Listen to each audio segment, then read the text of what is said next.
언제나 경제에서 가장 핫한 키워드는 경제 성장률입니다.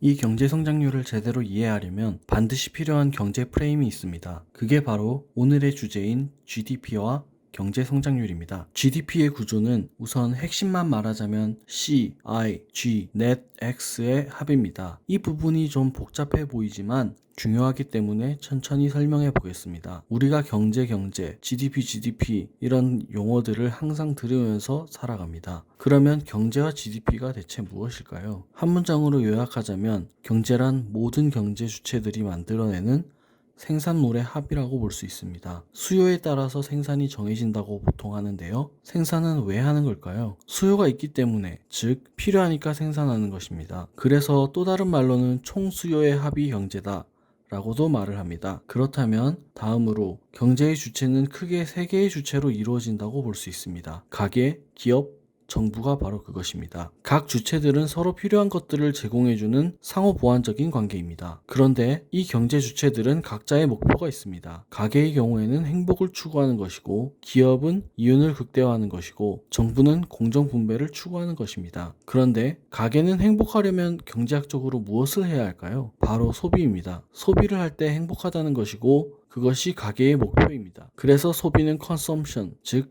C를 하게 된다는 것입니다. 기업은 어떨까요? 요즘에도 이윤 극대화를 내부에서조차 하기 위해 근로자에게 임금을 적게 주고 최대한 많이 남기려고 하는 기업도 여럿 있습니다. 왜 그럴까요? 바로 이윤을 극대화하기 위해서입니다. 이 이윤 극대화를 하기 위해서 기업은 투자를 하게 됩니다. 즉 인베스트먼트에 I를 하게 된다는 것입니다. 정부는 세금을 거두는데 이것을 통해 공정 분배를 실행하기 위해 정부 지출을 하게 되는데 이것을 government expenditure라고 합니다. 그것을 G라고 할 수 있습니다. 자, 여기 이제 C 플러스 I 플러스 G의 개념이 무엇인지 대충 알 수 있을 것입니다. 그런데 이게 한 나라에서 자체 생산한 것이 국민들에 의해서 모두 소비되면 좋을 것인데 통상 재고가 남게 됩니다. 그럼 어떻게 해야 할까요? 수출을 해서 재고 소비를 해야 할 것입니다. 이와 반대로 모자라게 생산을 해서 다른 국가로부터 수입을 해야 되는 경우도 있습니다. 이를 수입과 수출이라고 하고 여기서 수출 마이너스 수입을 통해 순수출, 즉 net export를 형성하는 것입니다. 그래서 가계 소비, 기업 투자, 정부 지출에다가 순수출을 더해서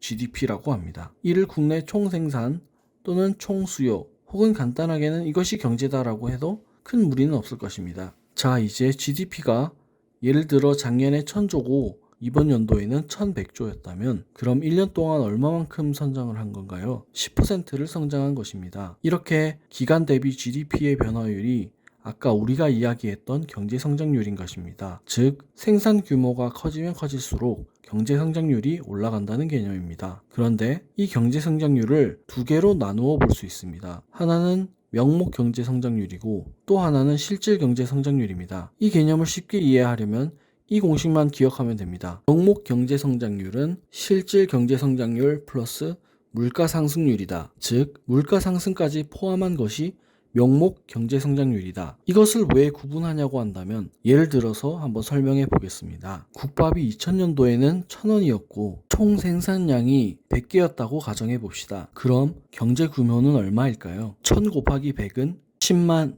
즉 10만 원입니다. 시간이 지나서 2022년도를 본다면 국밥이 5,000원이 되고 총 생산량은 100개 그대로 생산량의 변화는 없습니다. 그럼 경제 규모는 얼마인가요? 50만 원이 됩니다. 즉 수익적 측면에서 5배가 된 것입니다. 그런데 이게 실제로 경제가 성장했다고 볼 수 있을까요? 물론 규모는 커졌습니다. 그런데 수요가 커진 것은 아닙니다. 이것이 애매한데 결국 실질적으로 경제가 성장했다고 보기 힘든 것입니다. 물가만 올라간 것입니다. 그래서 우리는 명목 경제 성장률과 실질 경제 성장률을 나누는 거라고 볼 수 있습니다. 여기서 명목 경제 성장률은 5배 성장했겠지만 실질 경제 성장률은 제로 성장을 하게 된 것입니다. 그래서 보통 우리가 경제신문에서 보는 경제 성장률 등은 이러한 실질적인 성장에 대해서 보기를 원하므로 실질 경제 성장률을 쓴다고 보면 됩니다. 즉 여러 가지 신문이나 기사에서 올해 3% 성장을 했다고 한다면 물가는 배제하고 3% 성장이라는 것입니다. 감사합니다.